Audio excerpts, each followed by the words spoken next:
अस्सलाम वालेकुम वरहमतुल्लाहि वबरकातुहू। कैसे आप लोग खैरियत से हैं? अच्छा, आज की क्लास के अंदर हम सेल कॉन्ट्रैक्ट के हवाले से डिस्कशन करेंगे।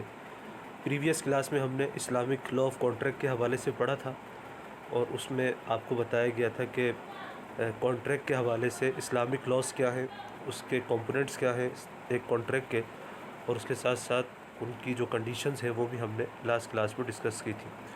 आज की क्लास में स्पेसिफ़िकली हम सेल कॉन्ट्रैक्ट के हवाले से डिस्कस करेंगे, जिसमें आपको ये बताया जाएगा कि सेल कॉन्ट्रैक्ट क्या होता है, इसकी कितनी टाइप्स हैं, मुख्तलिफ़ बेसिस के ऊपर सेल कॉन्ट्रैक्ट की मुख्तलिफ़ टाइप्स हैं। तो उन टाइप्स के हवाले से थोड़ी सी डिस्कशन की जाएगी। आसान अल्फाज के अंदर एक सेल कॉन्ट्रैक्ट किसको कहा जाता है कि सेल कॉन्ट्रैक्ट ऐसा कॉन्ट्रैक्ट होता है जहाँ पर आप एक कीमती चीज़ के बदले में, वैल्यूएबल चीज़ के बदले में दूसरी वैल्यूएबल चीज़ ले रहे होते हैं म्यूचुअल कॉन्सेंट से। ठीक है, मिसाल के तौर पर सेलर अपना घर बेच रहा है बायर को, यानी अपना घर बेचने की ऑफ़र कर रहा है, बायर उस ऑफ़र को एक्सेप्ट कर रहा है और उस घर के बदले में कंसिडरेशन दे रहा है, यानी उसको पैसे दे रहा है। ठीक है, तो ये कहलाता है सेल कॉन्ट्रैक्ट। तो इसका फ़ायदा क्या हुआ, जब ऑफ़र एक्सेप्टेंस के बाद म्यूचुअल से एक्सचेंज ऑफ गुड्स हो रही है तो जो बायर है वो घर का मालिक हो जाएगा और जो सेलर है वो उस कंसिडरेशन का मालिक हो जाएगा, उन पैसों का मालिक हो जाएगा। ठीक है, तो ट्रांसफ़र ऑफ गुड्स हो जाएंगी, एक वैल्यूएबल चीज़ के बदले में दूसरी वैल्यूएबल चीज़ क्या हो रही है, एक्सचेंज हो रही है। आगे ये आप इस्लामिक लॉ ऑफ कॉन्ट्रैक्ट के अंदर कॉन्ट्रैक्ट की मुख्तलिफ़ टाइप्स आपने पढ़ी थी, ये हम डिस्कस कर चुके हैं लास्ट क्लास के अंदर। ठीक है,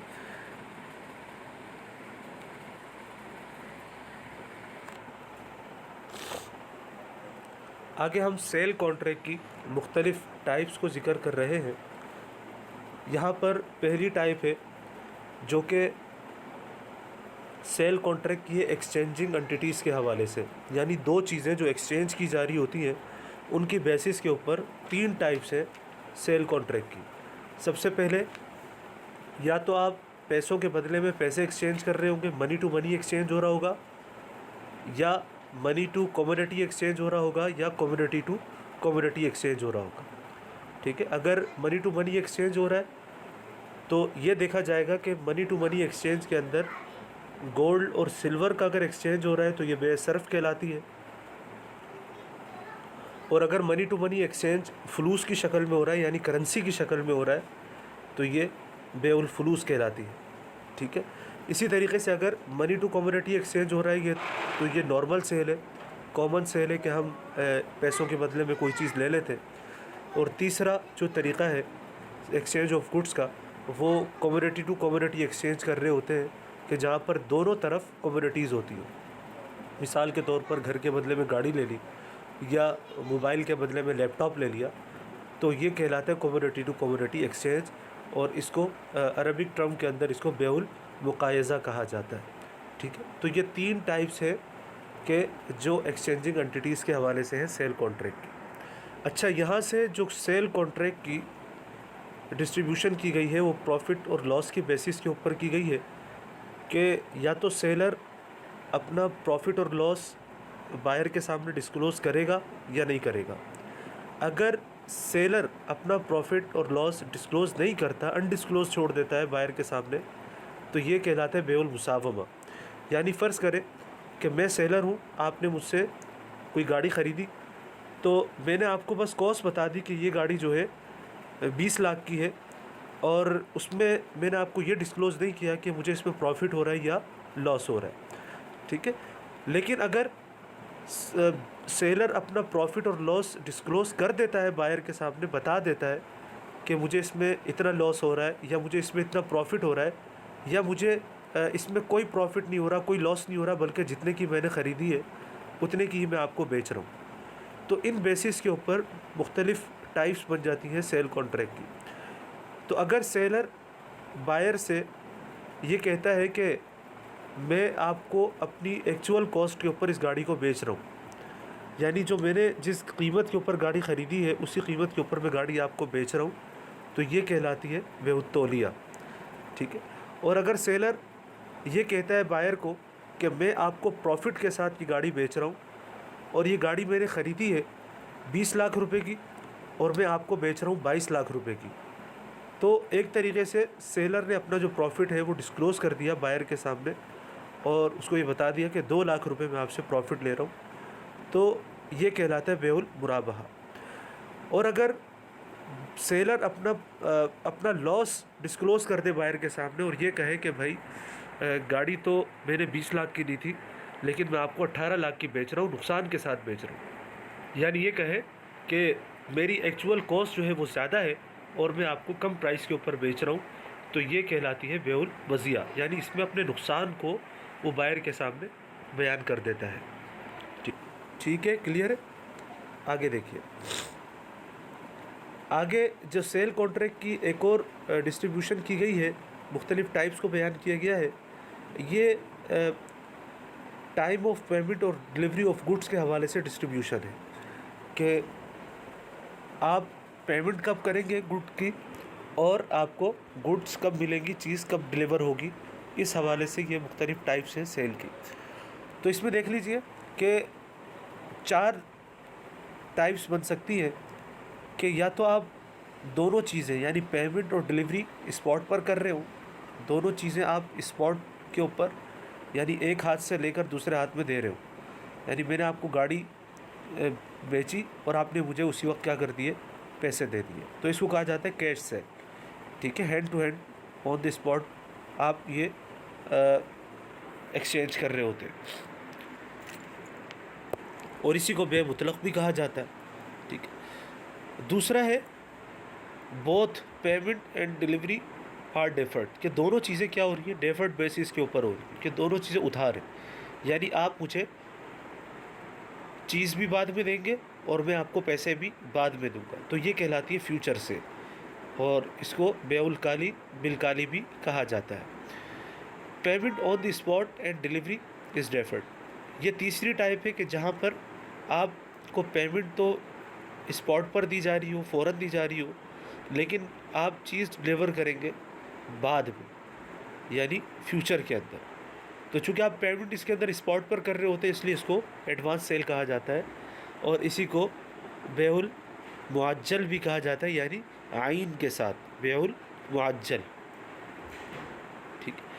चौथी जो टाइप है वो कहलाती है कि पेमेंट जहाँ पर आप डेफर्ड कर रहे होते हैं यानी बाद में दे रहे होते हैं और डिलीवरी आपको फ़ौरन मिल जाती है, स्पॉट पर मिल जाती है। यानी एक चीज़ मैंने आपसे ख़रीदी तो आप वो चीज़ मुझे फ़ौरन दे देंगे, लेकिन पैसे मैं आपसे कहूँगा कि मैं आपको 6 महीने के बाद इसके पैसे दूँगा। यानी जो क्रेडिट सेल होती है हमारे यहाँ, उधार के ऊपर आप कोई चीज़ ख़रीद रहे होते हैं तो ये कहलाती है क्रेडिट सेल भी इसको कहा जाता है और उसके साथ साथ बेउल मुअज्जल भी कहा जाता है, यानी वाव के साथ। ठीक है। देखिए यहाँ पर 4 टाइप्स बयान की गई है, उसके चारों के सामने टिक भी लगा हुआ है और 2 के सामने क्रॉस लगा हुआ है, यानी दूसरी और तीसरी जो टाइप है उसके सामने क्रॉस भी लगा हुआ है। तो इसको समझ लीजिए कि ये उमूमी तौर पर ये दूसरी और तीसरी टाइप जो है ये जायज़ नहीं है, यानी फ्यूचर सेल और एडवांस सेल ये उमूमी तौर पर जायज़ नहीं है। अलबत्ता 2 कॉन्ट्रैक्ट ऐसे हैं जो कि एक्सेप्शनल है, जिनमें एक बेउल इस्तिस्ना कहलाती है, दूसरी बे सलम कहलाती है। ये अलग से 2 टाइप्स हैं सेल कॉन्ट्रैक्ट के हवाले से, इंशाअल्लाह इसको हम बाद में डिस्कस करेंगे। तो ये बेउल इस्तिस्ना और बेउल सलम के अंदर तो ये जायज़ है, लेकिन उमूमी हालात के अंदर इनकी इजाज़त नहीं है।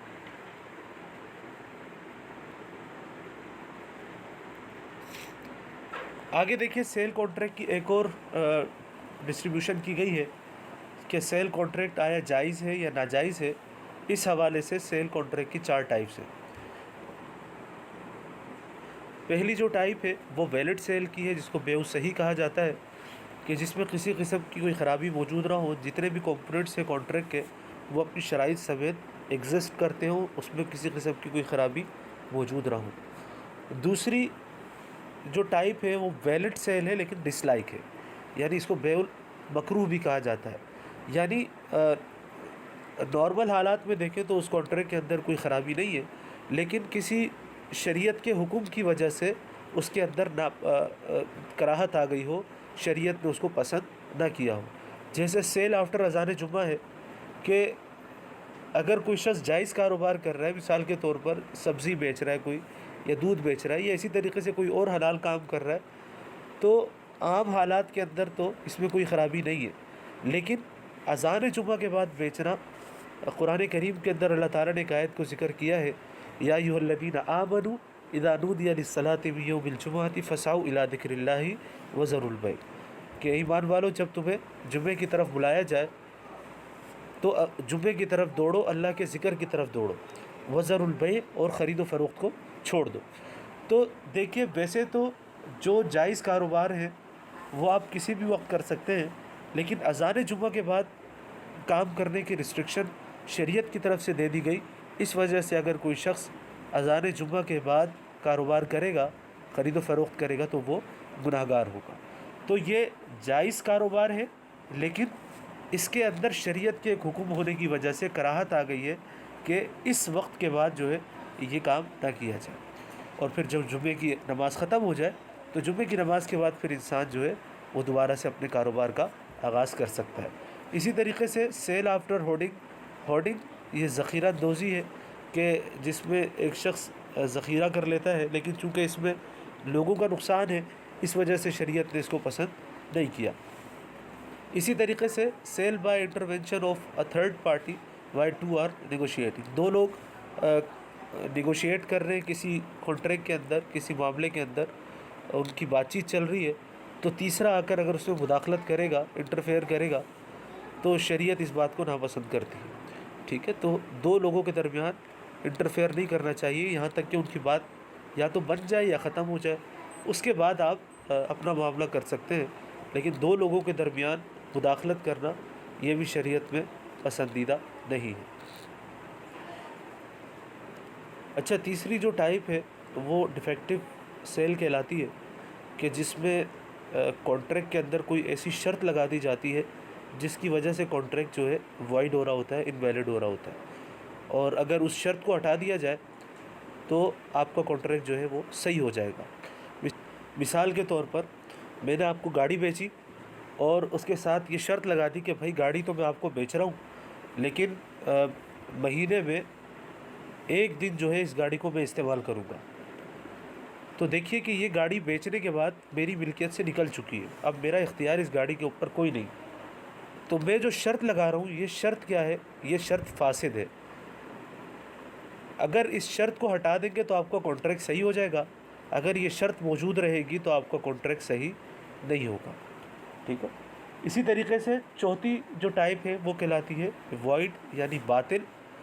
बातिल का मतलब ये होता है कि जिसमें आपका कॉन्ट्रैक्ट होता ही नहीं है, यानी कॉन्ट्रैक्ट जायज़ ही नहीं है। मिसाल के तौर पर आप शराब की ख़रीदो फ़रोख्त करें तो शराब यानी शुरू से ही शराब का कॉन्ट्रैक्ट क्या है? वो हराम है, नाजायज़ है। बिल्कुल स्टार्टिंग से ही शराब का कॉन्ट्रैक्ट क्या है? बिल्कुल नाजायज़ और हराम है, इसलिए कि शराब को शरीयत सब्जेक्ट मैटर तस्लीम नहीं करती। इसी तरीके से पोर्क का गोश्त है, आप सूअर का गोश्त अगर बेच रहे तो वो कॉन्ट्रैक्ट शुरू से ही नाजायज़ है, हराम है, इसलिए कि शरीयत पोर्क को सब्जेक्ट मैटर तस्लीम नहीं करती। तो ये सेल कॉन्ट्रैक्ट की मुख्तलिफ़ टाइप्स थी जो मुख्तसर तौर पर आपके सामने ज़िक्र की गई।